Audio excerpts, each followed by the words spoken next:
The inaugural issue of the New Thinking Aloud magazine was just released on March 1st.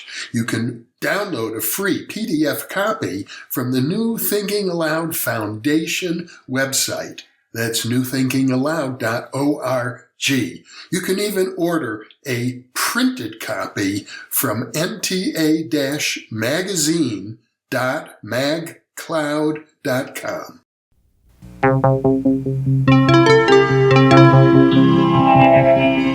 Thinking Aloud. Conversations on the leading edge of knowledge and discovery with psychologist Jeffrey Mishlove.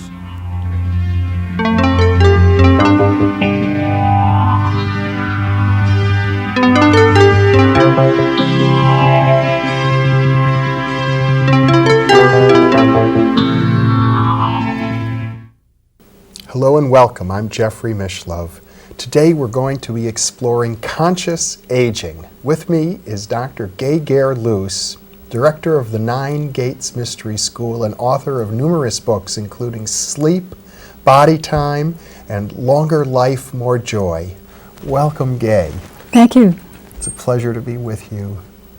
You know, when we think about aging, it seems as if there are many cultural stereotypes or archetypes of what aging has to be like, and they're mostly negative, they're mostly unpleasant. We're going to become infirm and frail and ignored by the society. And what I gather from your work is that it doesn't have to be that way.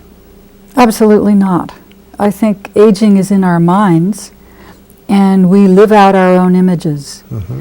We're not very conscious about it. That is, we inherit ideas from our grandparents and our parents and our culture, and we tend to live those out without realizing we're doing it. It creeps up on us because we develop habits, like being sedentary or eating foods that aren't really very nutritious and that damage us. Yeah. And then we think we're sick because we're old. And it's as if in our culture, some of this is even more pronounced than it has been in other cultures or at other times. I think so. First of all, there isn't really room for older people in our society. Mm-hmm. I mean, when you look at the speed of things and the way we rely on information processing and technology and all kinds of values that really don't have anything to do with living, Mm-hmm. there isn't much room for the wisdom of older people. And in other societies there is. So people feel that they're part of the flow of things, and it's a much pleasanter sense of a complete lifetime. Mm-hmm. There's also the sense in our society that people hide their age, they get plastic surgery, they don't talk about their aging as much. It's like death. It's sort of kept in the background. I know, and it's kind of odd, isn't it? Because it's inevitable Mm-hmm. that if we don't want to die young, we better get used to getting a little older. Yeah. And the same thing about dying. Mm-hmm. It's like none of us could graduate college as ill-prepared as we're ready to graduate life. You know, it just seems crazy in a way. Other cultures have seen that this is a really big initiation and that we ought to take it seriously, and that there are things to do to prepare for it. Mm-hmm. In the Middle Ages, I know there was a big emphasis on what was called the art of dying, which was really a spiritual Mm-hmm. art of coming to terms with your life. And of course, the classic system of Hindu culture is such that the later years are to be spent in spiritual practice. Seems to me really natural. As I'm getting older, Mm-hmm. I have less patience with the kinds of things that used to fill up my time. I have less desire to be on the fast track, less desire to be out there in front of the public, and much more desire to be inward, to appreciate something about living itself, Mm-hmm. and something about my connection to the divine. That seems more important than ever. And I don't think I'm unusual. Mm-hmm. I think that's a very natural thing. Well, I think that we can expect to see changes, and I know our image of aging really is changing, and what we've got of course, is the baby boom. People of my generation are now getting older and are beginning to look freshly at aging, and we come at it with new perceptions. And I expect that I'm not going to age the way my parents did, and I think many people of my generation feel that way, and frankly we look to people like you to offer us guidance because you've explored this area so deeply, and perhaps we can begin by talking about some of the approaches that you have found most effective in looking at the question of aging. Well, I think it was experimental. I and a bunch of my friends, some of them are now rather well known, like Ken Dykewald and Eugenia Gerard, got together and we said, hey, aging can't be what they're telling us. And we got together in a living room and found 12 rather venturesome older people who were willing to experiment with us. And we tried everything that was working for us. Here we were part of what was called the Human Potentials Movement. I was studying with a Tibetan Lama, and Eugenia was doing all sorts of therapeutic techniques, and Ken had been at Esalen and studying yoga and so on. And we decided that we would put everything together in one living room. And what had worked for us would probably work for them, but they didn't have the money or the stamina to kind of go around and gather these techniques the way we did. And it did work. I mean, the thing that's interesting about SAGE is, that's what we called our little program, that people changed. They gathered health, confidence. One of the women who came in, the very first person to come into the program, said her life was over. She was then 76. Her husband was dying, and she thought life was finished for her. She's now 92, and she's been working. She just published a book on how the rest of life can gather to a very final graduation point that should be beautiful. And she's trying to create something called a last resort. The last. Yeah. But, I mean, here she is, almost 20 years later. And many of the people who went through the program just took on their lives in a whole different way than they thought was possible in their mid-70s. Yeah. Now, I get the impression that there's something very elusive about this work. I mean, we could talk about techniques for having the body be flexible. We could talk about the great spiritual traditions. But my sense is that it's difficult to speak of, but I think we must. It has to do with love. That when older people are really in an environment together and allow, in some sense, to allow their hearts to open and to unfold, that's where the real treasure is. Yeah, that was where our organization kind of fell apart, because we couldn't replicate something. You can't buy love. So when we started being an organization that was trying to teach something and hire people to work with groups, we couldn't hire them to love the people in the groups. That was a really hard thing. I was hoping it would become a grassroots movement and people would just do it in their homes. It takes a lot of commitment and a lot of self-confidence. But there isn't any reason why we can't do this. What we did was overcome the fear of closeness that people have and the fear of their own divulging their vulnerability. Once we got over that, these groups of people said to us that they were closer to each other than they were to their own families. And this made it possible for them to do things that I don't know why we don't do, but things like when somebody was ill or in some way isolated, having meetings in dreams. You know, they could dream of each other and set a time and actually know they were together. There are all sorts of things that are available that don't cost money. All they cost is attention. And I suppose what you're saying is we don't give that attention readily unless there's a lot of love and compassion that goes with it. But what I hear you saying is that this is something that people of a generation who are aging can offer to each other rather than for them to try and get something from the younger generation to help them along. They can work with their peers.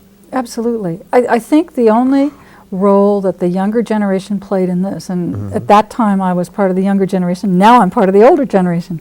At that time, it was to bring some of these techniques and experiences into the hands of older people. They weren't then published. I mean, everything's out there now. The other thing was to bring some energy that people needed. And I suppose that's the role of an intergenerational group. I would never, again, do an ageist group like SAGE. People began saying, you know, I've got a daughter of 50 and a granddaughter of 35, and I want them to learn this. Well, let's talk, though, about people who are older.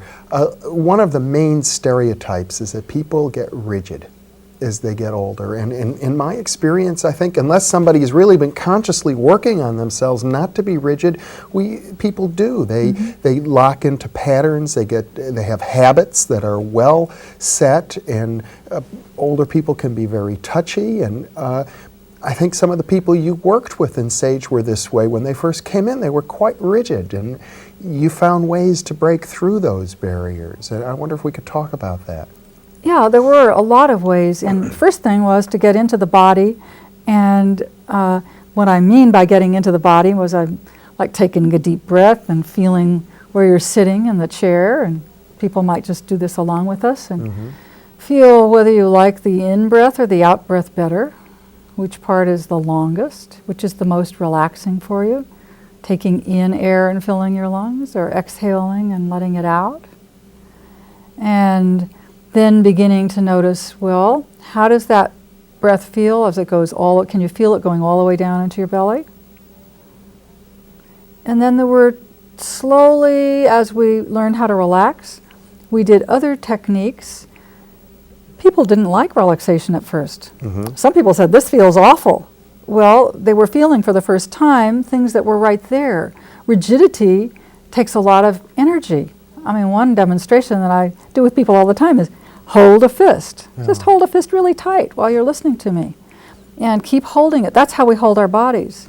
And if you keep holding this and holding it tighter and tighter as you're listening, you'll find that the tension spreads up your arm. Just keep holding it. And don't stop. You want me to do? Oh, yeah, gosh, hold it. All right. Yeah, I just want It's you to hard. see how, just keep holding it. It's hard work. And it's hard to pay full attention as you're holding this fist.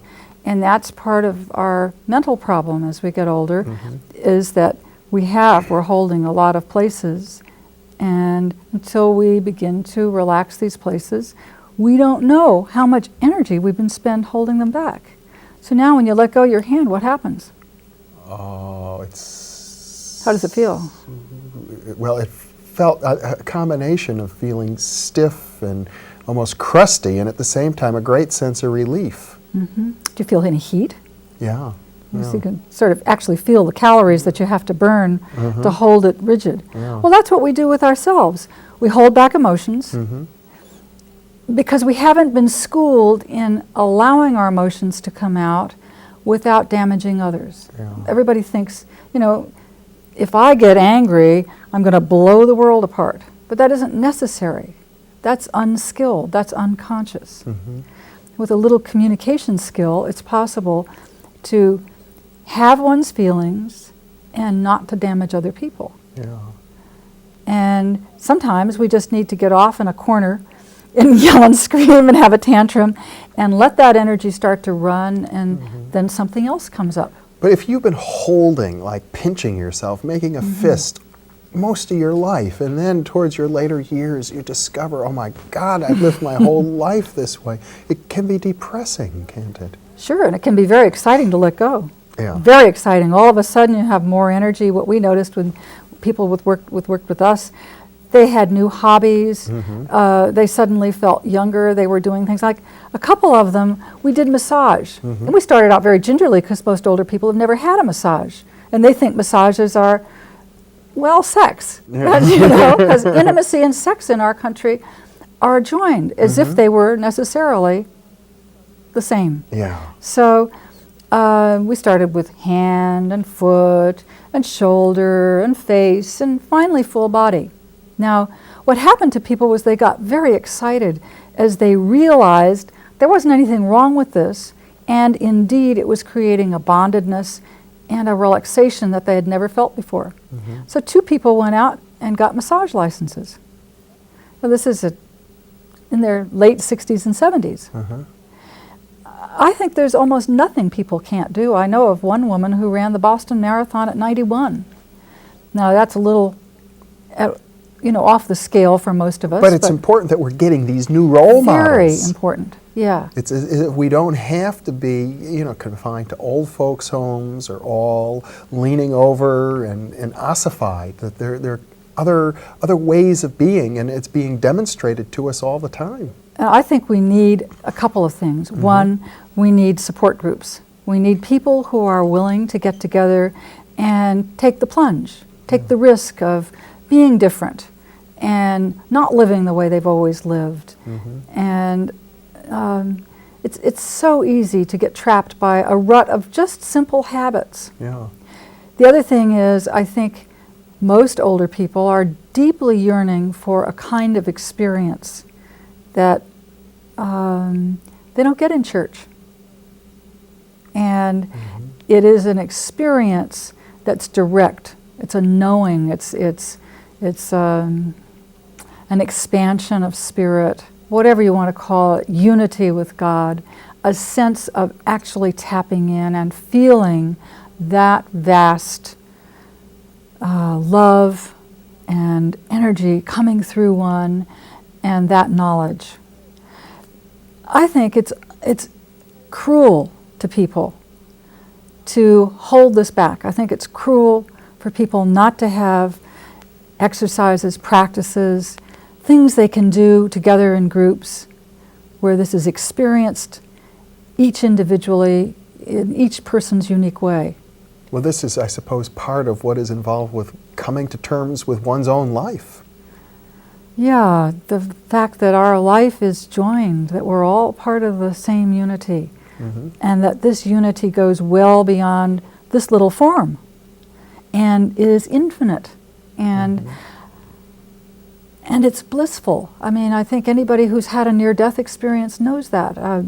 I look back on one of these experiences of an automobile crash as one of the most beautiful things I've ever experienced in my life.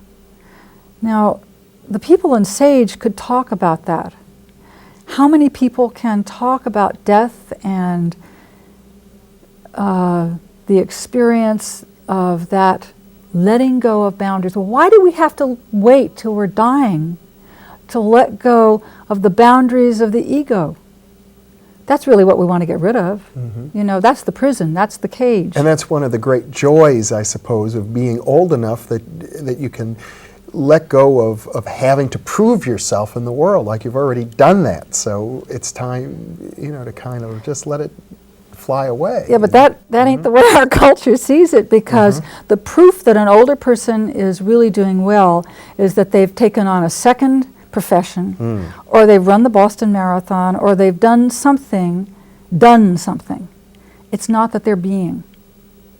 You seem to be suggesting it doesn't need to be that way. It doesn't need to be that way. I think we need to be healthy and charged. Most people don't breathe enough, don't move enough, don't have enough energy running through them. But the fact is that I think for most of us, I want to do less. I want to be more as I get older. And I think that isn't sanctioned. Yeah. And until we change our minds about what human beingness is about, we're not going to let older people be. Well, part of it, I suppose, is who has the power to define what is sanctioned and what is not. If I'm an older person, do I want to let younger people define for me how I have to be? Well, luckily, nowadays, lots of older people are speaking up. Yeah. And there are books and programs like yours, and a lot of things happening to change that. I mean, we've changed a lot in the last 20 years in our attitudes towards aging. And there's a lot more material available. Well, now let's go, let me throw some tough ones at you. There are particular particular problems, I think, associated with aging. There are health problems for sure. There's problems of depression, and there's certainly the problem, of the rest of society resenting the fact that so much money gets spent, for example, healthcare dollars all goes to the elderly, and there's almost like a competition between generations.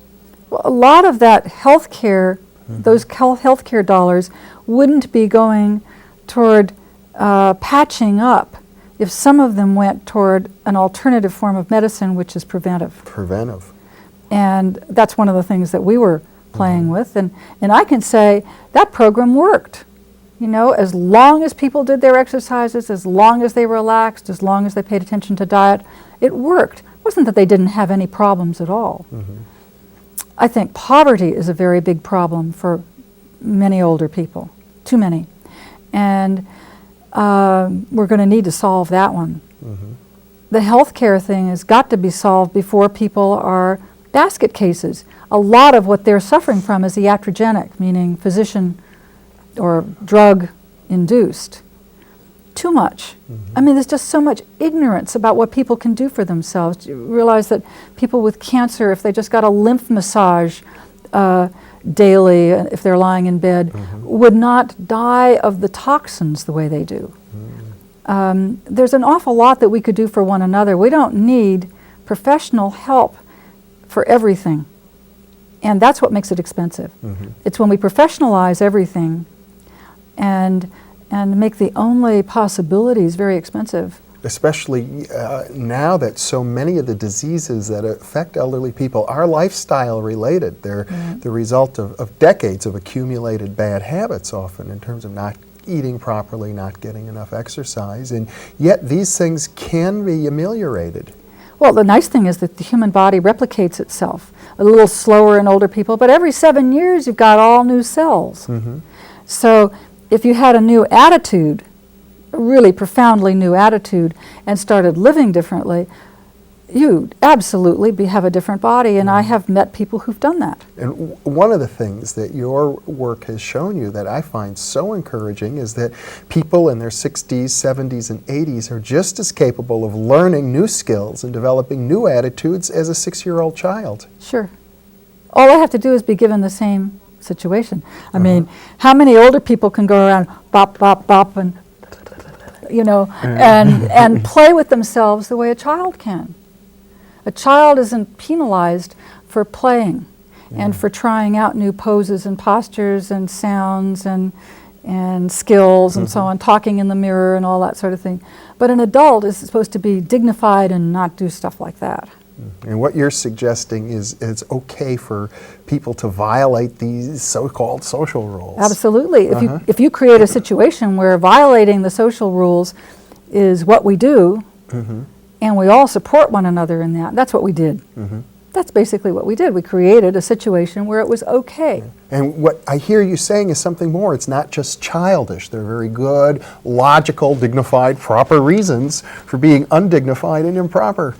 Absolutely. I mean, you can't be healthy and be proper.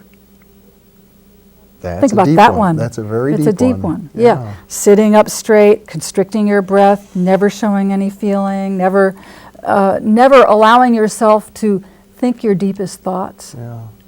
That's not healthy. That leads to disease. And I hear you saying as well that even if this is like decades and decades worth of habits where you think that there's no way you're going to change because this is the way you've been all your life, that the possibility of change still is there. Listen, we're a miracle. What God created, and whatever word you want to use, Allah, Buddha, the divine spirit, nobody knows how to create a hand. We are a miracle. We were created out of thought and energy. We are creating ourselves with God's help. It doesn't take very long to make that very different. I mean, people have discovered, for example, that they can grow hair if they want to. Well, they might want to put their, I was just saying, it does, you can do just about anything. People have really changed their whole physiognomy so that you wouldn't recognize them. And I've seen them do it. Depends on where you want to put your effort. I don't particularly think I'd want to put my effort there, but I would say that in the work I've done over the last 15 years, I've certainly grown an inch, and my body has changed. And you're talking now about work in the human potential field, Right. mind-body work, Sure. spiritual disciplines, yoga, that these things really can make a difference in your life, and they can be available to everybody. You don't have to belong to some esoteric society in order to benefit from these techniques at this point. Yeah, and I'm saying also I think that it helps to have a support group where people, I don't think it's one technique that makes the difference. I guess that's the difference. I do think we need to do a whole bunch of different things together, that we're a whole.